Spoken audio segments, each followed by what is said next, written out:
Chapter 14. The Fall of Troy. The greater part of this story comes from Virgil. The capture of Troy is the subject of the second book of the Aeneid, and it is one of the best, if not the best, story Virgil ever told. Concise, pointed, vivid. The beginning and the end of my account are not in Virgil. I have taken the story of Philoctetes and the death of Ajax from two plays of the 5th century tragic poet Sophocles. The end, the tale of what happened to the Trojan women when Troy fell, comes from a play by Sophocles' fellow playwright Euripides. It is a curious contrast to the martial spirit of the Aeneid. To Virgil, as to all Roman poets, war was the noblest and most glorious of human activities. 400 years before Virgil, a Greek poet looked at it differently. What was the end of that far-famed war, Euripides seems to ask? Just this: a ruined town, a dead baby, a few wretched women. With Hector dead, Achilles knew, as his mother had told him, that his own death was near. One more great feat of arms he did before his fighting ended forever.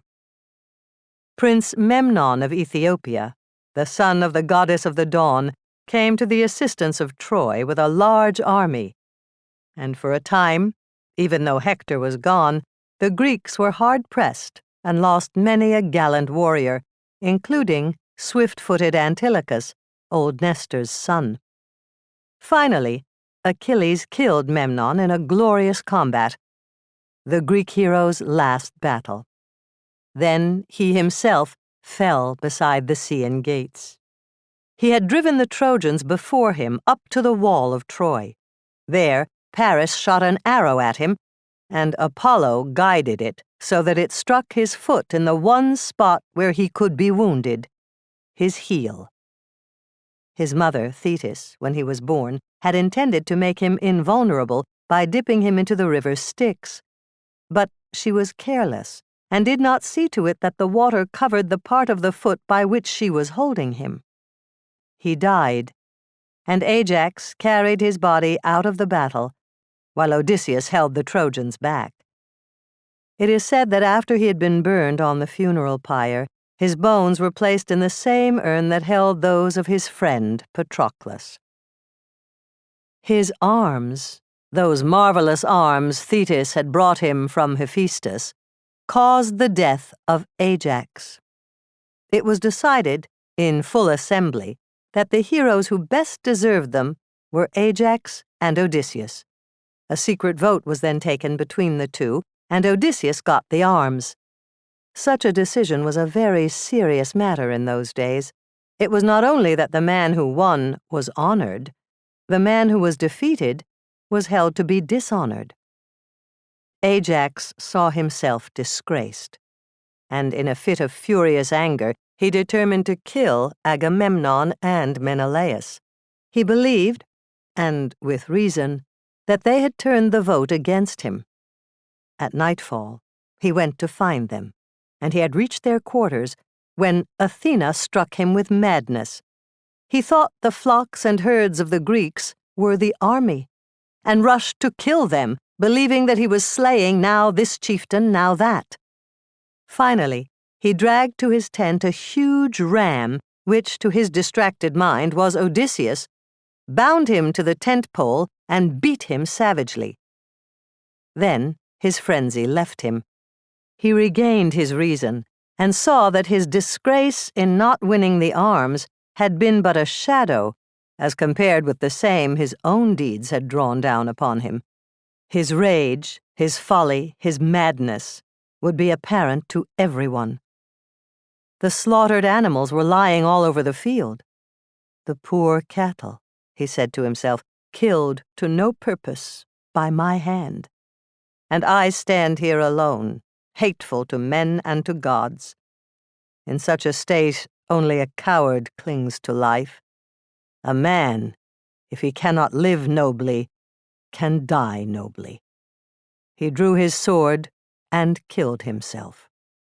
The Greeks would not burn his body. They buried him. They held that a suicide should not be honored with a funeral pyre and urn burial. His death, following so soon upon Achilles, dismayed the Greeks. Victory seemed as far off as ever. Their prophet Calchas told them that he had no message from the gods for them, but that there was a man among the Trojans who knew the future, the prophet Helenus. If they captured him, they could learn from him what they should do. Odysseus succeeded in making him a prisoner, and he told the Greeks Troy would not fall until someone fought against the Trojans with the bow and arrows of Hercules. These had been given, when Hercules died, to the prince Philoctetes, the man who had fired his funeral pyre, and who later had joined the Greek host when they sailed to Troy. On the voyage, the Greeks stopped at an island to offer a sacrifice, and Philoctetes was bitten by a serpent, a most frightful wound. It would not heal. It was impossible to carry him to Troy as he was. The army could not wait. They left him, finally, at Lemnos, then an uninhabited island, although once the heroes of the quest of the Golden Fleece had found plenty of women there. It was cruel to desert the helpless sufferer, but they were desperate to get on to Troy, and with his bow and arrows, he would at least never lack for food. When Helenus spoke, however, the Greeks knew well that it would be hard to persuade him whom they had so wronged to give his precious weapons to them. So they sent Odysseus, the master of crafty cunning, to get them by trickery. Some say that Diomedes went with him, and others Neoptolemus, also called Pyrrhus, the young son of Achilles. They succeeded in stealing the bow and arrows, but when it came to leaving the poor wretch alone there, deprived of them, they could not do it. In the end, they persuaded him to go with them. Back at Troy, the wise physician of the Greeks healed him, and when at last he went joyfully once again into battle, the first man he wounded with his arrows was Paris. As he fell, Paris begged to be carried to Oenone, the nymph he had lived with on Mount Ida before the three goddesses came to him. She had told him that she knew a magic drug to cure any ailment. They took him to her, and he asked her for his life, but she refused. His desertion of her, his long forgetfulness, could not be forgiven in a moment because of his need. She watched him die. Then she went away and killed herself. Troy did not fall because Paris was dead. He was indeed no great loss. At last, the Greeks learned that there was a most sacred image of Pallas Athena in the city, called the Palladium, and that as long as the Trojans had it, Troy could not be taken. Accordingly, the two greatest of the chieftains left alive by then, Odysseus and Diomedes, determined to try to steal it. Diomedes was the one who bore the image off. In a dark night, he climbed the wall with Odysseus's help, found the Palladium, and took it to the camp. With this great encouragement, the Greeks determined to wait no longer, but devise some way to put an end to the endless war. They saw clearly by now that unless they could get their army into the city and take the Trojans by surprise, they would never conquer. Almost 10 years had passed since they had first laid siege to the town, and it seemed as strong as ever. The walls stood uninjured. They had never suffered a real attack. The fighting had taken place, for the most part, at a distance from them. The Greeks must find a secret way of entering the city, or accept defeat.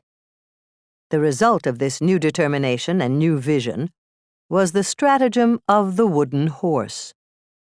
It was, as anyone would guess, the creation of Odysseus's wily mind. He had a skillful worker in wood make a huge wooden horse, which was hollow and so big that it could hold a number of men. Then he persuaded, and had a great difficulty in doing so, certain of the chieftains to hide inside it, along with himself, of course. They were all terror-stricken, except Achilles' son, Neoptolemus, and indeed what they faced was no slight danger. The idea was that all the other Greeks should strike camp and apparently put out to sea, but they would really hide beyond the nearest island where they could not be seen by the Trojans. Whatever happened, they would be safe. They could sail home if anything went wrong. But in that case, the men inside the wooden horse would surely die. Odysseus, as can be readily believed, had not overlooked this fact. His plan was to leave a single Greek behind in the deserted camp, primed with a tale calculated to make the Trojans draw the horse into the city, and without investigating it. Then, when night was darkest, the Greeks inside were to leave their wooden prison and open the city gates to the army, which by that time would have sailed back and be waiting before the wall. A night came when the plan was carried out. Then, the last day of Troy dawned. On the walls, the Trojan watchers saw with astonishment 2 sights, each as startling as the other. In front of the Scaean gates stood an enormous figure of a horse, such a thing as no one had ever seen, an apparition so strange that it was vaguely terrifying, even though there was no sound or movement coming from it. No sound or movement anywhere, indeed. The noisy Greek camp was hushed. Nothing was stirring there, and the ships were gone. Only one conclusion seemed possible. The Greeks had given up. They had sailed for Greece. They had accepted defeat. All Troy exulted. Her long warfare was over. Her sufferings lay behind her. The people flocked to the abandoned Greek camp to see the sights. Here Achilles had sulked so long. There Agamemnon's tent had stood. This was the quarters of the trickster Odysseus. What rapture to see the places empty. Nothing in them now to fear. At last they drifted back to where that monstrosity, the wooden horse, stood, and they gathered around it, puzzled what to do with it. Then the Greek who had been left behind in the camp discovered himself to them. His name was Sinon, and he was a most plausible speaker. He was seized and dragged to Priam, weeping and protesting that he no longer wished to be a Greek. The story he told was one of Odysseus's masterpieces. Pallas Athena had been exceedingly angry, Sinon said, at the theft of the Palladium, and the Greeks, in terror, had sent to the oracle to ask how they could appease her. The oracle answered, "With blood, and with a maiden slain, you calmed the winds when first you came to Troy. With blood must your return be sought. With a Greek life, make expiation." He himself, Sinon told Priam, was the wretched victim chosen to be sacrificed. All was ready for the awful rite, which was to be carried out just before the Greeks' departure. But in the night he had managed to escape, and, hidden in a swamp, had watched the ships sail away. It was a good tale, and the Trojans never questioned it. They pitied Sinon and assured him that he should henceforth live as one of themselves. So it befell that by false cunning and pretended tears, those were conquered whom great Diomedes had never overcome, nor savage Achilles, nor 10 years of warfare, nor 1,000 ships. For Sinon did not forget the second part of his story. The wooden horse had been made, he said, as a votive offering to Athena, and the reason for its immense size was to discourage the Trojans from taking it into the city. What the Greeks hoped for was that the Trojans would destroy it, and so draw down upon them Athena's anger. Placed in the city, It would turn her favor to them and away from the Greeks. The story was clever enough to have had by itself, in all probability, the desired effect. But Poseidon, the most bitter of all the gods against Troy, contrived an addition which made the issue certain. The priest, Laocoon, when the horse was first discovered, had been urgent with the Trojans to destroy it. "I fear the Greeks, even when they bear gifts," he said. Cassandra, Priam's daughter, had echoed his warning, but no one ever listened to her, and she had gone back to the palace before Sinon appeared. Laocoon and his 2 sons heard his story with suspicion, the only doubters there. As Sinon finished, suddenly over the sea came 2 fearful serpents swimming to the land. Once there, they glided straight to Laocoon. They wrapped their huge coils around him and the 2 lads, and they crushed the life out of them. Then they disappeared within Athena's temple. There could be no further hesitation. To the horrified spectators, Laocoon had been punished for opposing the entry of the horse, which most certainly no one else would now do. All the people cried, "Bring the carven image in! Bear it to Athena, fit gift for the child of Zeus. Who of the young but hurried forth? Who of the old would stay at home? With song and rejoicing they brought death in, treachery and destruction." They dragged the horse through the gate and up to the temple of Athena. Then, rejoicing in their good fortune, believing the war ended and Athena's favor restored to them, they went to their houses in peace, as they had not for 10 years. In the middle of the night, the door in the horse opened. One by one, the chieftains let themselves down. They stole to the gates and threw them wide, and into the sleeping town marched the Greek army. What they had first to do could be carried out silently. Fires were started in buildings throughout the city.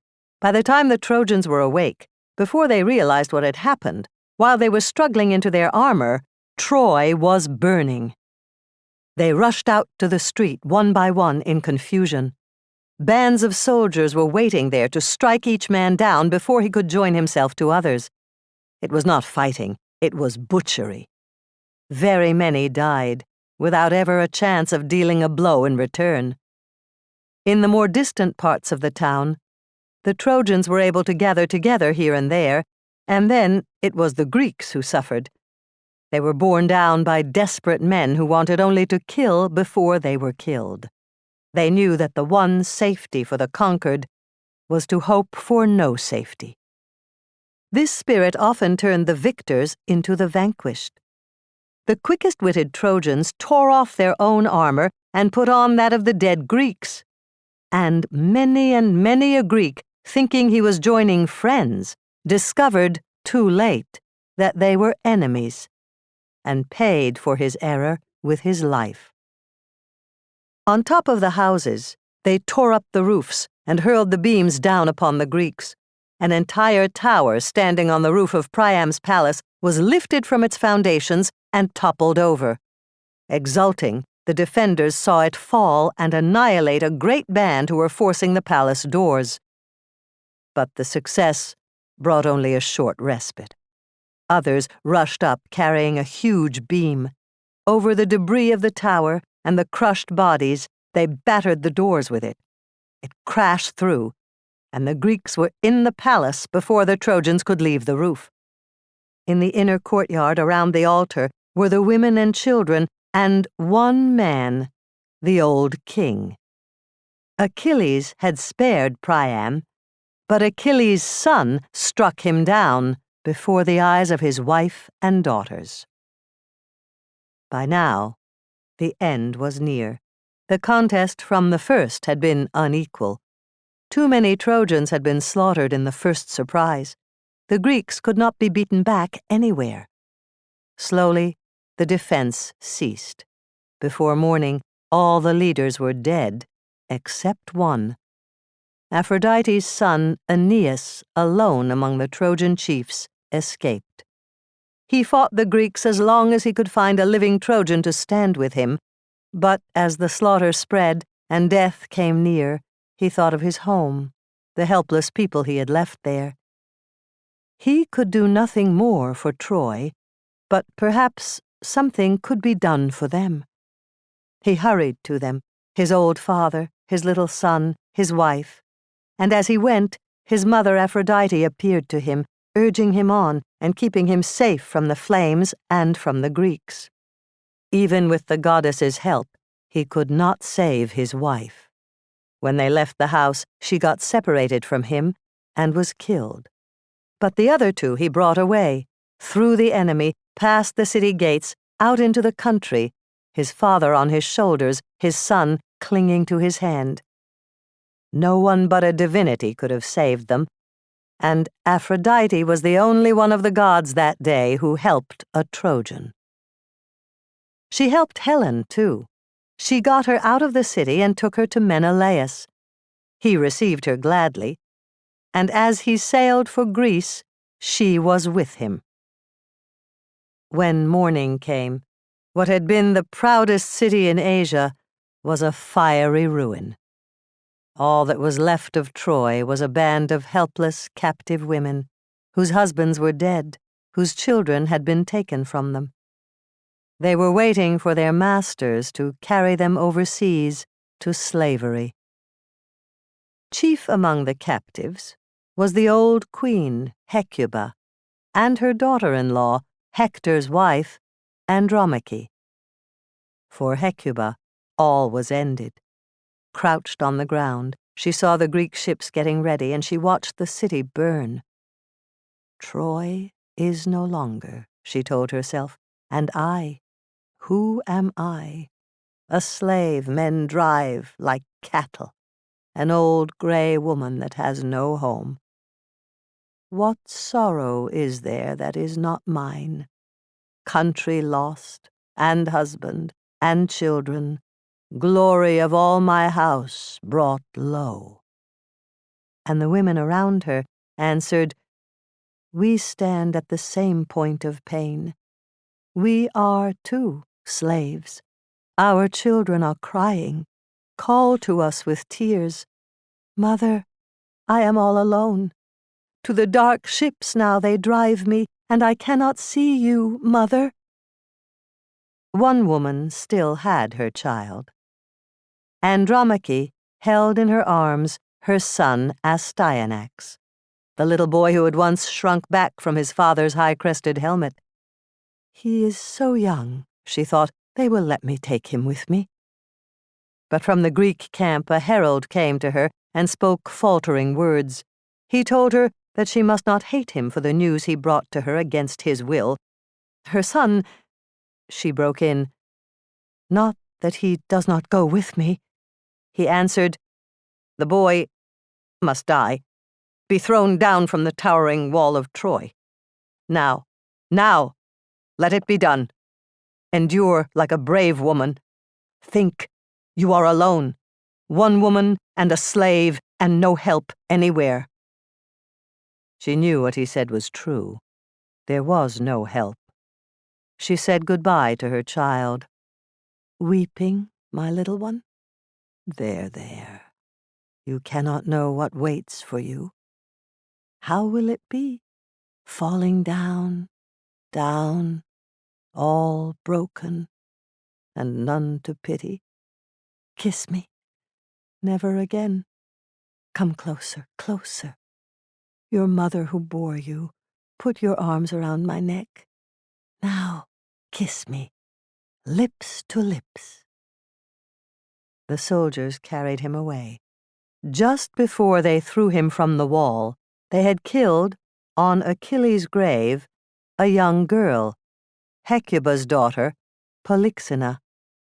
With the death of Hector's son, Troy's last sacrifice was accomplished. The women waiting for the ships watched the end. Troy has perished, the great city. Only the red flame now lives there. The dust is rising, spreading out like a great wing of smoke, and all is hidden. We now are gone, one here, one there, and Troy is gone forever. Farewell, dear city. Farewell, my country, where my children lived. There below, the Greek ships wait.